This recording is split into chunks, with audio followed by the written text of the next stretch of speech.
Olá! Atencioso e de bem com a vida, ele tem o esporte como paixão e a comunicação como missão. O entrevistado de hoje é natural de Novo Hamburgo, filho do seu Enio e da dona Juventina e dos campinhos da Vila Odete. Tem 63 anos e esbanja disposição. Órfão de mãe desde 1 ano de idade, o comerciante é um eterno apaixonado pelo esporte, mas em especial pelo futebol. Marido da Zita, pai da Daniela e da Fernanda, é formado em Relações Públicas pela Fevale. Em Novo Hamburgo representa as marcas do Grêmio e do Internacional. Tem uma vida simples, valorizando a família e os amigos.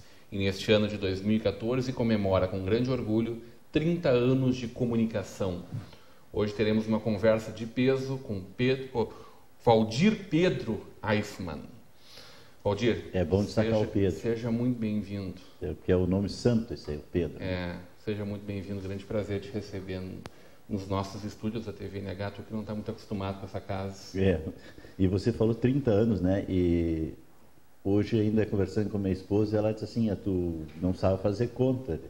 Aí eu disse, não, comecei em 1984 na Rádio Progresso. E aí... agora em junho de 2014 fazem 30 anos dela, sim, aquele tempo que tu foi colunista do jornal Vale dos Sinos em São Leopoldo, que fazia o noticiário da Charlau. Então aquele tempo eu nem contei, é que antes disso eu já era colunista do jornal Vale dos Sinos, quando o Vale dos Sinos saía uma vez por semana, sempre nas quintas-feiras eu fazia o noticiário. Foi em 1973 por aí, então foi bem antes de eu ter começado, como eu digo que eu comecei, né? Para mim o começo foi justamente na Rádio Progresso Novo Hamburgo. Representante do Grêmio e do Inter, mas todo mundo sabe a tua paixão pelo futebol. Eu sempre brinco Novo Hamburgo. Eu sempre brinco que eu represento as duas maiores marcas do Rio Grande do Sul, né? Qual é as maiores marcas? Que o pessoal muitas vezes não liga a marca Grêmio e Internacional com uma marca, com uma empresa, mas na verdade é o que são, né? Eu, como tenho a loja Grêmio Mania e a Intershop, que são duas marcas do Grêmio e do Internacional, então para mim são as grandes marcas do Rio Grande do Sul, Grêmio Internacional. E as duas juntas têm um orçamento anual maior que quase todos os municípios do nosso estado. Com certeza, com certeza. E aí tu falou de Novo Hamburgo, sim, isso desde de pequenininho, sou anilado, já fui sócio, já fui conselheiro, já fui supervisor das categorias de base, né? E já estive lá dentro nas categorias amadoras, acompanho muito tempo como setorista, né? O tempo da Rádio Progresso. Então é a minha paixão, é realmente o Novo Hamburgo. Então, mas tenho loja de Grêmio Internacional que tenho Grêmio Internacional porque eu gosto de esporte e sempre tive ligado, principalmente no futebol. E aí resolvi, de repente, também ter uma loja para ver como é que era comercializar produtos esportivos, né? E tu trabalha, Valdir? Bastante. Não, porque deve ser um grande prazer fazer isso que tu faz, bastante, né? Trabalho. Conversa com bastante. Gente o dia inteiro. Com certeza. Chega aqui na TV à noite, conversa com gente, vem aqui meio-dia, entrevista no Jornal do Meio-Dia também. Já há bastante tempo, então, com esporte, eu até te digo assim, não vi minhas filhas crescerem nos fins de semana. Muitas vezes a gente saía na sexta-feira e voltava domingo de madrugada, sábado, sempre voltava, viajando pelo Rio Grande do Sul, acompanhando o Novo Hamburgo, né? Eu praticamente acompanhei o Novo Hamburgo no Rio Grande do Sul. Conheço todos os estádios do interior do Rio Grande do Sul, acompanhando o Novo Hamburgo. E depois o vôlei, naquela grande fase da equipe da Frangosul, aqui 2 vezes campeã da Superliga, acompanhei tudo aquilo através da rádio também, né? E depois na televisão, no Canal 20, tinha um programa de esporte, o Astros do Esporte, que era um programa que eu fazia no Canal 20. Então, realmente bastante esporte, acompanhei assim, bastante. E tu és um dos símbolos desses nossos 5 anos de TV NH também, né? Tive o privilégio de o primeiro dia vir aqui para ver como é que funcionava. Eu ganhei o convite, então no primeiro dia eu não participei, mas no segundo dia eu já estava fazendo um comentário de esportes no Jornal do Meio-Dia, né, que era apresentado pelo Adriano na época. Então eu já fiz um comentário no segundo dia. E no segundo dia já participei de um programa de esporte que tinha à noite, apresentado pelo Eduardo Pires, que era o Mais Esporte. Então, no segunda noite já vim aqui já com ele, e só aquele dia que eu participei do programa. Porque já no seguinte eu já era o titular do programa, até porque o Eduardo Pires foi chamado para trabalhar numa secretaria no tempo da Eda Cruz, e aí acabou sobrando para mim um programa que era uma vez por semana, e aí eu dei uma conversada com o Adriano aqui e a gente acabou fazendo, então, de segunda a quintas. E aí são 5 anos de TV Negra. Daí depois eu mudei o nome Apresentação do programa. Jornal do Meio-Dia. Aí aqui já fiz o Jornal do Meio-Dia, fiz o Jornal da Noite, algumas participações no RS, né, Jornal RS. Durante alguns meses tu foste o âncora do Jornal Fiz RS. várias vezes o programa Novo Hamburgo, Minha Cidade, que era um programa muito bom que tinha aqui, que era sempre destacando alguma secretaria da Prefeitura Municipal. Já fiz transmissão de desfile de 7 de setembro, já fizemos bastante coisa aqui nesses 5 anos de TV aqui, já fizemos algumas coisas, né? Tu é nascido na África. Nasci na África, sou africano. Me explica melhor essa história, gente. As pessoas que estão em casa talvez não acompanharam essa história, né? Quem tem a tua idade não sabe, né? Mas quem tem a minha idade sabe. Eu sou do Mistura. Tu é do Mistura? Então tá. A Mistura é em cima A Mistura é? No Primavera. No Primavera. A África é o bairro Guarani. Aí o pessoal sempre diz assim, porque lá tinha muito negro, o que é? Não, eu não sei por que era, mas era a África, né? E depois havia um movimento para transformar o bairro em Nossa Senhora de Fátima, porque tem a igreja lá, que hoje é igreja, não sei se é capela, tinha capelinha, né?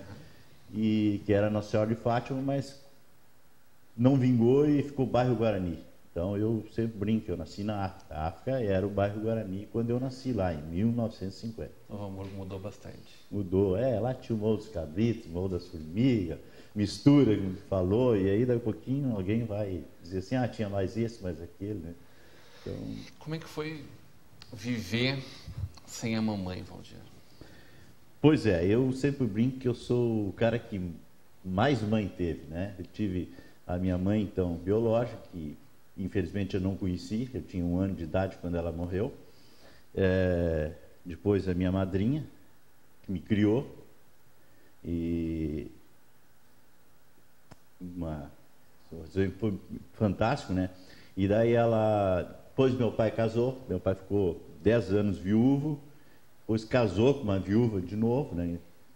Constituiu uma nova família, e como ele tinha combinado com a minha madrinha, olha, quando eu casar de novo, tiver uma família, eu busco ele para morar comigo de novo. E aí eu voltei para morar com meu pai, então. Aí tive mais uma mãe, que era a minha madrasta, que acabou se tornando a mãe, né? E hoje eu chamo a minha esposa, por causa das filhas em casa, a gente chama a esposa de mãe. Então, eu digo, o cara que mais mãe teve, né? Então, disse que mãe é bom, que bom. Eu tive aí 4 mães, então tô bem. Perdi uma biológica, mas ganhei outras na minha vida. Não, e de alguma forma ela cuidou muito de ti também, né? Com certeza. Porque tu passou por poucas e boas nessa trajetória aí. Com certeza, com certeza. Tu estava me contando uma história que tu é um dos sobreviventes a um acidente de trem com um ônibus na nossa cidade. Um das últimas viagens do Maria Fumaça. Então, hoje nós temos Trenzurb aqui, trem moderna, mas em Novo Hamburgo nós tínhamos... Pena, né, que tem muita gente que não vai lembrar disso. Esse cara tá meio louco falando de trem, mas Novo Hamburgo tinha Maria Fumaça, que era mais ou menos o trajeto. Hoje, no centro, tinha estação bem onde é o Paradão. Ali era a estação do trem, né? Então, essa Maria Fumaça, quando eles já estavam... o trem que já estava recolhendo o material, eles já estavam tirando os trilhos, os dormentes, que eram aquelas madeiras que iam embaixo, né? Esse trem que já estava carregando isso, já estava tirando, numa das últimas viagens, bem no Moves Líder, quem é de Novo Hamburgo sabe onde é o Moves Líder, no cruzamento com a Avenida São Leopoldo, quase onde nós temos a estação hoje do Trenzurb, a estação Santo Afonso. Ali eu estava num ônibus indo do bairro da Charlau para Novo Hamburgo. O trem ali naquele cruzamento pegou um ônibus. E aí foi um acidente assim de grandes proporções para a época, né? E aqui em Novo Hamburgo, e eu sei que na hora faleceu um ali. Tivemos uma vítima, mas parece que depois tivemos mais. Eu não me lembro mais, faz tanto tempo. Tombou o ônibus e arrastou. Tombou o ônibus e levou de arrasto. Levou uns 200, 300 metros de arrasto esse ônibus aí. Eu me lembro na época, quando o ônibus parou, eu saltei por um vidro e a gente ajudou a tirar muita gente de dentro do ônibus. E eu sei que na época o pessoal dizia assim, mas se o motorista ele se assustou com o apito do trem e aí tentou travar o trem. E no ele travar o trem, o ônibus tentou travar. E como não segurou o ônibus pesado e estava lotado, o ônibus andou. E aí parou bem no meio do trilho. Aí o trem pegou bem no meio do ônibus. Então, lógico, quem estava sentado bem no meio sofreu as consequências. Mas eu estava sentado naquele último banco, eu sempre viajava naquele banco, eu nem sei, porque hoje não ando mais de ônibus, mas atrás tinha um banco inteiriço, né? Então, ali eu estava sentado. Dizem os inteligentes que se ele tivesse tocado, o trem ia pegar só na rabeirinha e ia só virar e não ia arrastar. E aí talvez eu teria sentido a pior, né? Que ia bater bem onde eu estava. Não era, aí bateu ali e depois, então isso hoje a gente conta como história, né? Eu sei que a gente foi, tudo que era hospital aí, porque o ônibus estava lotado, então todas as enfermarias, hospitais tinha gente, eu fui para o hospital Centenário em São Leopoldo, onde trabalhava o Dr. Olímpio Albert, que foi médico, foi prefeito em São Leopoldo. Então lá me lembro que essa cicatrizazinha hoje que nem aparece em cima da mão, eu tinha um corte grande aqui no braço, onde ele fez uma cirurgia, que ele disse para mim, olha, é uma plástica aqui, tu pode mostrar para o João que foi uma recuperação. Mas aqui quando ele foi fazer assim, aquelas agulhas, botando os pontos ali, eu sei que eu me lembro que caí, porque a gente vendo costurar, né? E aí hoje a gente nem nota nada, né? Mas eu estava numa enfermaria onde tinha assim, 20 pessoas e fazendo, na frente de todo mundo, eles fazendo. Hoje me lembro aquela cena de o pessoal fazendo aquela sutura, botando pontos, fazendo curativo, sabe? Aquele negócio foi um negócio muito rápido, assim, um negócio que os hospitais não estavam preparados ainda para tanta gente numa hora só. Então, ficou na história. Isso tem muita gente já não lembra mais, mas isso foi lá por volta de 1967. Foi uma das últimas viagens da Maria Fumaça aqui em Novo Hamburgo. E tu foi sobrevivente de um acidente aéreo. Detalhe que o avião ia cair em cima de ti. A Vila Odete tem muita história para contar. A Vila Odete é do lado. Quem não sabe onde é a Vila Odete pertence ao bairro Liberdade. A última vila que tem antes da divisa com São Leopoldo. É a rua que divide São Leopoldo de Novo Hamburgo, a rua Dr. Simões Lopes. Do lado tinha o Aeroclube de São Leopoldo, que hoje esse Aeroclube foi pelo Eldorado, não está mais em São Leopoldo. E ali tinha a escola de aviação, né? E aí tinha um instrutor estava dando uma aula e não sei, aconteceu que caiu uma asa de um dos aviões, daqueles teco-teco. E o avião veio em parafuso. E aí estava eu e um primo olhando e vimos aquilo e fomos em direção para ver onde ia cair o avião, mas a gente correu o risco que o avião não tinha direção, né? Então, de vez em quando, parece que ele vinha para o lado da gente, a gente parava e daí dava outra volta e nós fomos os dois primeiros a chegar no avião. E me lembro que a gente levantou assim uma parte traseira do avião e a gente viu o instrutor ali. Só o bolso da calça dele. Eles enterraram uns 2 metros. E até os pessoal, vocês são loucos, o avião podia explodir, mas hoje a gente vê que não podia explodir porque ele ficou abafado dentro da terra, né? Então ficou na história lá no Vila Odete, teve bem assim, vou dizer assim, uns 50, 100 metros de onde hoje é a estação do Transurb lá da Santo Afonso. Bem ali aconteceu o acidente. O teu poder de comunicação vem de muito tempo, né? Foste presidente do teu Grêmio Estudantil. Grêmio Estudantil, Liberato, Salzano, 4 anos. Isso é dar de inveja em qualquer Lula. Não, é que a gente fazia um bom trabalho. Nós fazíamos um bom trabalho. Eleição e reeleição e reeleição e reeleição. E elegeu o teu sucessor ainda. E eu tive a sorte de fazer parte de uma turma no ginásio que começou junto, era uma turma de adultos já. E não era crianças, eram pessoas já bem criadas, né? Que estavam, foi reunido tudo num grupo só, que era a turma 13 do ginásio. E aquela turma era muito unida.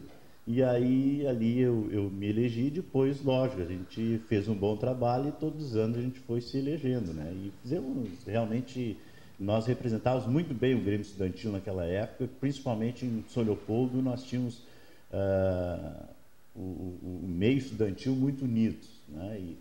Mas foi bem anterior dos caras pintados, que já foi o teu tempo já. Eu já tinha passado o meu tempo dos caras pintados. Mas vocês foram protagonistas de uma série de movimentos também. Talvez não de cunho político, mas faziam política, de certa forma. Ah, né? fazia. O movimento do teatro, que tu participou em Novo Hamburgo, do primeiro festival de teatro. Do primeiro festival nós participamos com o maior concurso. Cultural, mas um movimento político de organização, de proposição desse trabalho. Aí, do teatro, até vou te contar uma historinha bem rápida. Eu tinha um professor de história que um dia me disse para mim, olha, Valdir, eu vou criar um grupo de teatro, até porque eu era presidente do Grêmio Estudantil. Então ele me comunicou e disse, olha, eu preciso do apoio do Grêmio Estudantil, porque eu quero criar um grupo de teatro aqui na escola para representar a escola e tal. E daí, elogiei, disse, não, pode contar comigo, vou te dar o apoio. Daí ele disse assim, mas eu quero que tu também participe. Deus, que eu era. Além de tímido, eu não conseguia falar com a pessoa, eu não falava. Além eu era de tão tímido, tímido. não conseguir falar, tu era gago, Valdir. Eu gaguejava porque era uma maneira de poder me defender. Não dá para imaginar o Valdir gago. Então eu tinha essa maneira.